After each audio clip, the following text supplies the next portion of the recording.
Hi guys, Maika here with another tutorial, and today it is how to color hair with Polychromos. Again, I am doing it in the storybook-esque style, so it's very soft and you will see the paper through the pen. That's the whole idea behind this specific technique. I hope you enjoy it, and if you do, please thumbs it up, and if you want to see more videos like this, so subscribe. If you have no questions or comments or anything, just comment in the description down below.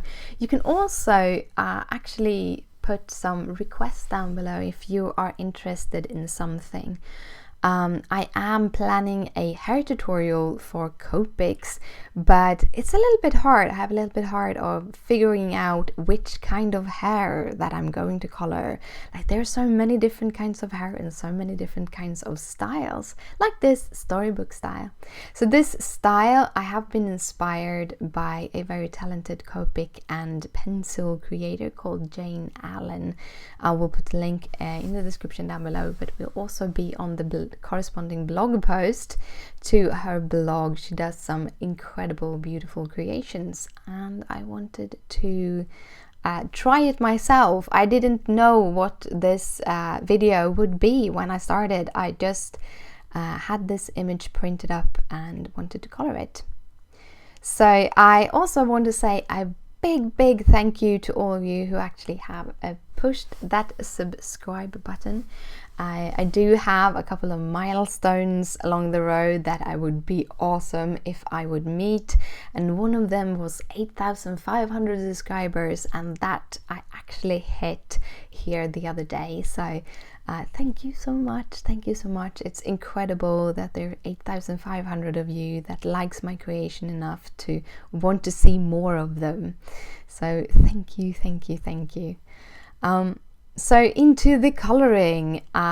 For this storybook-esque coloring, I'm using a couple of pens, and if you want to see how I did the face, I actually have a real-time version full with voiceover already on the blog. There should be a little eye marker, a little card that you can click on to take you there.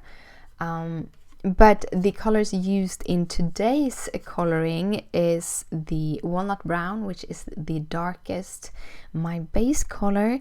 I also use the burnt umber, the bistre, the nougat, and the brown ochre. Now, how much I've used of the burnt umber and the brown ochre, or the bistre and the brown ochre, I haven't really. I think I actually picked up one of them wrongly on one part of it. This coloring was actually done, the hair was done in 2 sittings. So I did have the pens lying around, but I had both the bistre and the brown ochre on my table, and I actually don't remember which was which. So I think that I'm actually using the lighter one on the top of her hair, but that was just picking up the pen. But they're very similar, so it still felt the same. They felt the same kind of tones, and also one of them is a little bit lighter, and I think I picked up the little bit lighter one on the top of her hair, and that actually fits pretty good because it would be more light on the top of the hair. But let's get into the coloring part. First of all, I'm using Polychromos from Faber-Castell. These are oil-based. They are a little bit different than the Prismacolor pencils if you use those. They have, as they are oil-based instead of wax-based, the pigment actually goes on a little bit lighter, and also so they are not as creamy, but they do it so lightly that you have the possibility to actually layer a lot, even without needing to use any kind of solvent or odorless mineral spirit. And that is how I work when I work with them. I don't use the mineral spirits to blend the colors because I want to keep that tooth texture. I want to keep that look into my creations. I always hear from other pencil crafters that you should really have sharp pencils, and I always felt, but shouldn't, if they're not so sharp, shouldn't the color go on more easily? But actually having super stably sharp pens makes a big difference. Not only do you get a lot more, being much more precise when you add your color, but you actually put down more color somehow in a better way. So I really recommend keep your pencil sharp, really sharp. I use the Faber-Castell pencil sharpener, a little gray one that has three different holes, and it works awesomely. For the hair, I start off with the dark color, which is the walnut brown, and I kind of make streaks. This is the only time I work in streaks. Usually when I work with colored pencils, I work in teeny tiny circles, because then you get a very even color the color lays very evenly on the paper, and you will not get any streaks on it. But with hair, especially with straight hair as this is, you have to go, if you want to have a kind of a strain effect, then going in lines works perfectly. Just adding the lines. I'm adding a little bit more darkness around where the hair kind of overlaps a little bit, so that I get a little bit of a dimension in it, and actually going over with several layers. So first the walnut brown, and then I go in with the burnt umber, which is just a little bit lighter and have a little bit more of a brown tone to it. Then I'm going in with either the Bistre or the brown ochre, and those are actually the only colors I'm using in this hair. But by going over and over again in the hair, you kind of get that depth that you might, if you wanted to have a similar depth in hair with Copics, you might actually need a couple of more colors.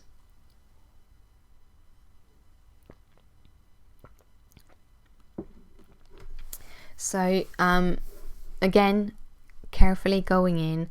For every layer that I do, I kind of elongate those streaks a little bit more. I kind of add a little bit more color into the middle. I try to give the darkest places to be where something would cast a shadow, which would be underneath the bow, behind her neck, behind her ear, behind her shoulder. As the kind of light source is coming from the upper left side, her body will actually cast quite a lot of shadow on top of her hair. I always also try to add darkness to the bends in her hair to kind of show that they are bending backwards and that the sun won't kind of hit those strands as much as the rest of the hair. But in the end, I also try to add those darker colors a little bit here and there in the middle of the hair to make the hair more dimensional, because the dark streaks that you get in the middle of the hair will kind of show hairs that are behind other strands and get a shadow from the other strands of hair.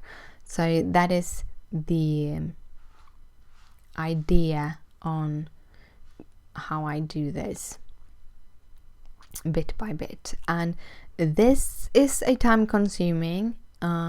This video itself is 36 minutes and 38 seconds, which means that is about the time. I think it's about 36 minutes that it took me, excluding some of the pen changes and some pausing periods, because that is also one thing. When I do something like this, I don't have it fully down. I know about what I want, but not fully down. So what I will do is I will kind of do a little strand, with some colors and then look at it again. Is there somewhere that I feel I need more color? This is one of the things I really love with colored pencils, and that is when you go in this light, as I do here, carefully adding a little bit more color all the time, you can kind of build up that dimension, but you can also see if there's somewhere you've forgotten to add color. It's hard to remove color, but it's easy to add color. So I always use a very light hand every step of the way. Every time I work is about the same strength with my pen. It's just that on the second layer it will end up being a little bit darker, on the third even more darker, on the fourth even more. And then I pause, I look at the image. Is there somewhere else I need to add a little bit? And I probably, sometimes I stop too soon. I could have added so much more. Sometimes I stop too late and I feel, oh, I added way too much on this image. But every time I do a new image, I learn something new, which I can take with me to the next image and the next image. And therefore you kind of build up your artistic side. And it's boring to say, but the only way to get better at creating is to practice, to actually do it. And depending on how you do it, learning will go faster or slower. If you actually are, this is something you also evolve into, learning how to see what you need to learn more of. When you're just starting out, you need to learn basically everything. So then it's harder to decide what thing you want to practice that day. While after you have been doing coloring for a while, you will find that, oh, this is the thing that I'm really not good at. And then you have to practice that. You have to do images, and you can't be afraid of coloring. You can't be afraid of trying things out. Remember, it's only paper. And even if you have put in 3 to 4 hours on your image, and then you ruin it, it's just start over again. And if you don't have to, that's also one thing, you don't have to start over. You can just kind of figuring out, what was it that I did wrong this time? Why did it end up the way it ended up? And then you just have that in the back of your mind when you do the next image. So bit by bit, you will get better. You will get better. I have now been doing this video making coloring videos since I think 2012, 2013. God, words sometimes. But that means that I have been doing this for 4 years now, where I have been coloring almost daily. And I still have so many things to learn. I love my Copics, but I'm feeling also that I want to learn a little bit more about other coloring mediums, because I have found that by playing around with other coloring mediums, I actually learn even more about the Copics. So now playing around with these Polychromos is really, really fun. And you get to join me on the trip, because I just put on the camera and play. Sometimes the clips are worth editing, sometimes they disappear on the editing floor because I don't feel like sharing something. Everything doesn't turn out the right way. It's not always you get the right color scheme. Sometimes you pick up the wrong color. I have a mermaid that I did with Make It Crafty image, and it turned out awesome, the mermaid itself. And then I decided, because I was doing the no line coloring technique, I wanted to kind of make the eye stand out a little bit, and I chose to pick up a black ink liner, and that wasn't what I should have done, and the eyes stood out and it looked Not as good as I wanted it to. If you really want to see it, I think I posted it on the Make It Crafty Facebook group. I actually might have posted it on the Make It Crafty Facebook group about like a month or two ago. But I liked the mermaid itself, but I really didn't like how the eye turned out. So that's another example of how you make mistakes, but you learn from them. In that case, I saw that the black ink liner really didn't suit that image. So when I did the eyes for this character, I actually chose to just add the lashes, and I added the lashes in the Walnut Brown, which is the darkest color that I use in this whole creation. And I really liked how it turned out. So now I know the next time I do a image like this, I can add, if I do it with Copics, I can always just pick up my Polychromos and add some color around the eyes with those. So yeah, learning, trying to fill this up. There's actually almost 20 minutes left. The technique behind coloring this kind of hair is very straightforward. I did, however, want to show you everything in real time. I want you to kind of appreciate that it takes time. It doesn't take 5 minutes. And like the full image, all of the coloring of the image, because I do have like the hair, I do have quite a cool heart that I did in a wood grain technique.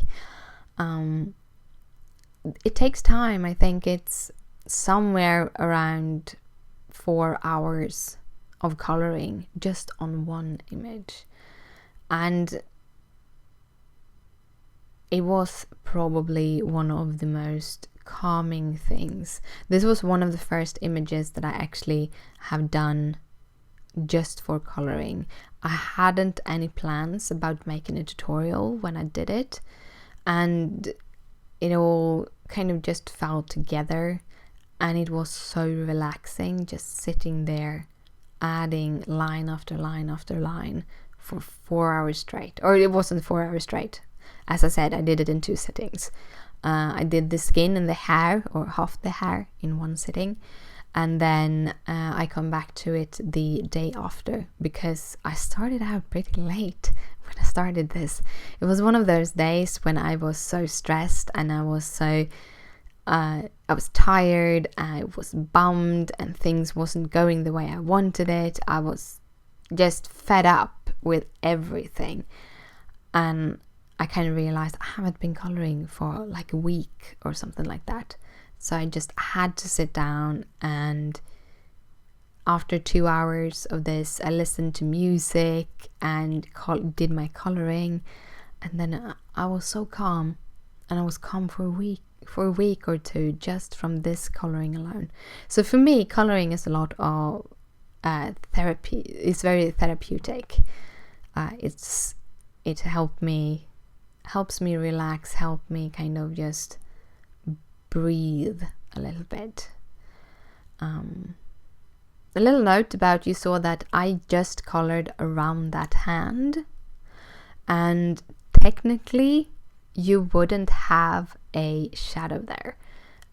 It wouldn't, if you do it realistically, she would probably not have a shadow there because of the light coming from the upper left. However, because I wanted the hand to stand out a little bit from the hair, so they didn't kind of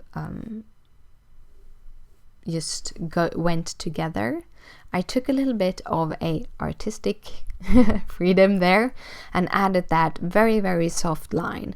And I didn't do a very big build up of that shadow. I just did that very soft line. And as you see, it kind of sort of blends in together in the hair. And then, but gets that hand to actually pop just a little bit. Also, one of the things I do is that I go back and forth over pieces, and this is much more easy to do with pencils than with Copics. When you work with Copics and you want the Copics to blend, you want to work in small patches because it is a wet medium, sort of.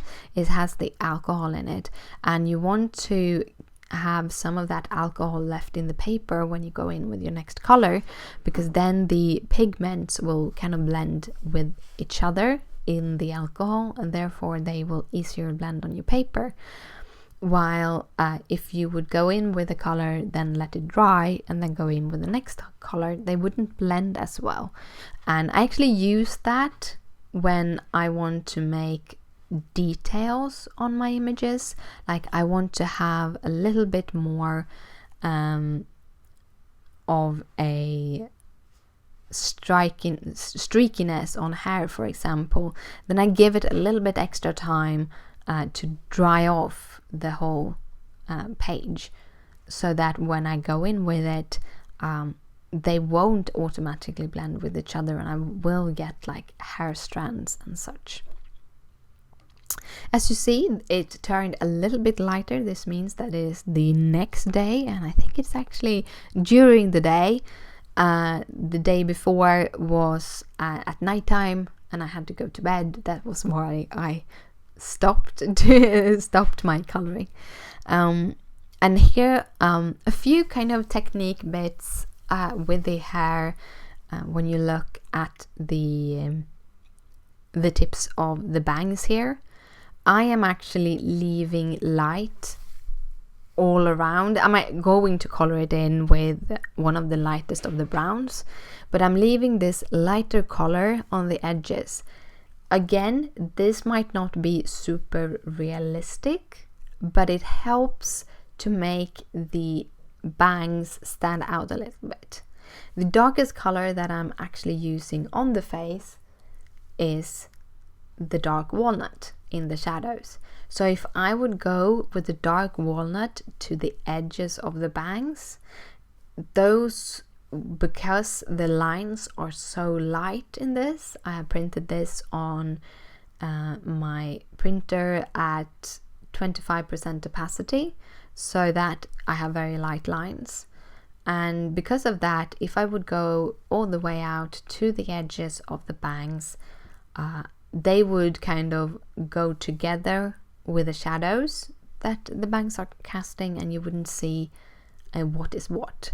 So I have chosen to just leave that little 0.5 millimeter or what it is of edging, and that I'm going to do with the darkest colors, and then at the end of it I'm going with the lightest color all over the hair, and that includes those lighter parts. So then those will be toned down a little bit, but still give you that dimension that you want, and that separation of the hair strands, or the bang tufts, or what we want to call them. So those are the little tips and tricks behind doing a good bang. That sounded strange. Yeah. Also, what you can see, which I did both with the ends of the hair down on the long parts of it, but also with that little tuft that she has standing out. And that is that I do a darkening at the tip, and then I'm doing a darkener at where it's connected to the head, because then you get the dimension also in the coloring, like it's bending.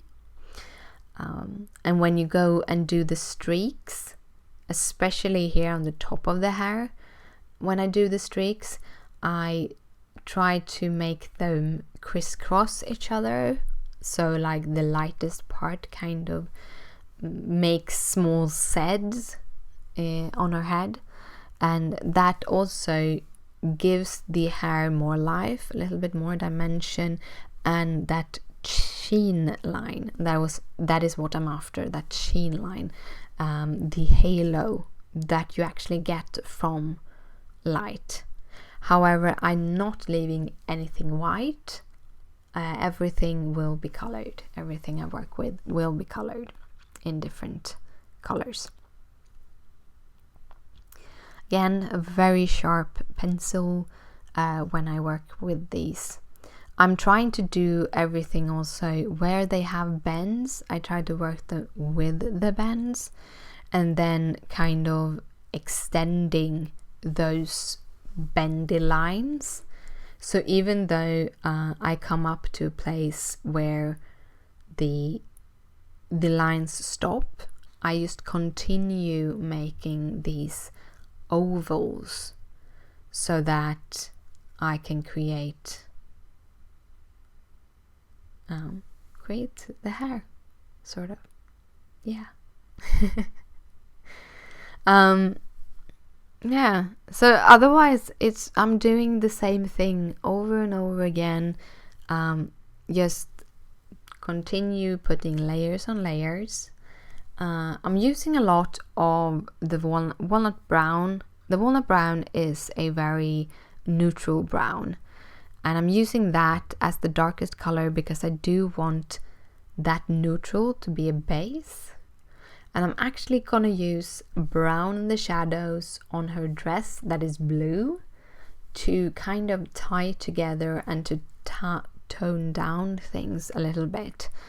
I saw this, I think it was Marker Geek, not 100%, but I think it was Marker Geek who made a video. She does purely like speed colorings of a lot of designs, and she usually uses markers, but I think she did a pencil coloring Christmas design, and it also had those browns in the base, and I really like the tone it gave. You can get a lot of brightness with these pens. Another good artist that really works good with pens is Electra Art. She does beautiful pencil creations, and I've learned a lot from her. But she usually blends her pencil creations. She uses Gamsol, or in her case, I think she uses thinners because she also do oil painting. And then she puts a base layer which is not super neat, and then she blends that out, and then she adds another layer that she blends out, and so on and so forth, and she can get very bright and beautiful colors that way. But as I said, this time around I was after that super soft technique, the super storybook-esque design. I just wanted to make her cute and cuddly. That was all I was after. So happy how the nose turned out, actually. But anyhow, as you see here, I go over with one of the lighter colors, either Bistre or brown ochre. They're both have a kind of a tan color towards a little bit towards the yellow, and this is something I also learned from some artists on the internet. YouTube is a very good resource of learning things, and you will not learn everything. There's not one video that covers all subjects, but you will pick up things here and there. And one of those things is that when you look at shadows, you will see that, or shadows and highlights, you will see that shadows always have a little bit of bluish or purplish tone, while the highlights usually have a little bit of a yellowish tone. The highlight usually get colored by the light, and many times when we do our coloring, we will be coloring basing our light on the sun, and the sun is a little bit yellow, which means that most highlight actually goes towards the yellow spectrum. Which means, at least here, that for me, I have chosen the the walnut brown, as it is a neutral, but it goes toward the grayish tones, so it is a little bit blue in the brown. Then I'm going up to the burnt umber. Again, it has a little bit of that kind of violet, but it goes into a much redder tone. And then for the highlights, I use the burnt umber and the brown ochre and the bistre, which is towards the yellow, and that kind of builds up even more of that dimension and gives it a lot more life. And if you are choosing colors, your mid-tone should be the tone that the actual object was supposed to be. Say if you want to make a blue ball and you want to have this really bright Facebook blue, it's not super bright Facebook blue, but anyhow we say Facebook blue, then you would take that tone as the mid-tone, and then for the lighter tone you would go for something that doesn't have as much brightness, and then even maybe go a little bit towards the green spectrum. While for the shadows you would go a little bit towards the purple spectrum, and again something that is a little bit desaturated, so a little bit more towards gray, a little bit grayer in tone. But coloring is the fun thing about coloring is that you don't have to be realistic if you don't want to, and you should always color the way you want to. I think that is something I also have taken with me. There is so many different techniques, so many different ways of coloring, so many some designers do these super bright and strong things and they're super beautiful. Some designers do these kind of soft things and they are also super beautiful. And bit by bit you will learn by mimicking them. You will learn what you like and what you don't like, and what you have a talent for. Some people have more talent for some designs than other people have. I did have a lot of fun doing this though. There will probably be a whole bunch more videos on pencil creations. However, I think except for doing the kind of sped up version of this together with the dress and the background and everything, and the card making, even though it's the most basic card you can do, the next video after that, or the next tutorial after that, will probably be some kind of hair tutorial in Copics. However, if you have some kind of design or some type of coloring, some specific things you want to have colored, just comment down below or send me a message here on YouTube. You can also contact me over on Facebook. I have a Facebook book page called Craftybit Creations. You can also contact me on Twitter, where I'm Miss Pastime.